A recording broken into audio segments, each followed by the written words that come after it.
Good afternoon friends. আজকে নিরামিষ রান্না। এই যে এখানটায় নিউট্রেলা মানে সয়াবিন আর আলু দিয়ে একটা তরকারি করছি।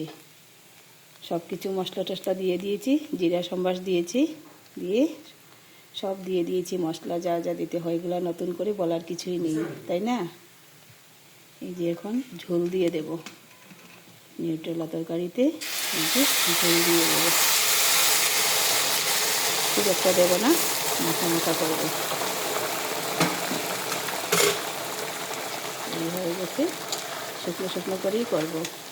আর ডাল বানাবো, ডাল একটা তো করতে হবে, কারণ এটাতে তো ঝোল দেওয়া যাবে না, তাই না?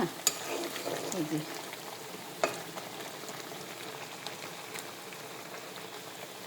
একটু দেওয়া যাবে ঝোল, গরম জল তো, তার জন্য তাড়াতাড়ি হয়ে যায় রান্নাটা। এই যে হয়ে গেলো, আর দেবো না।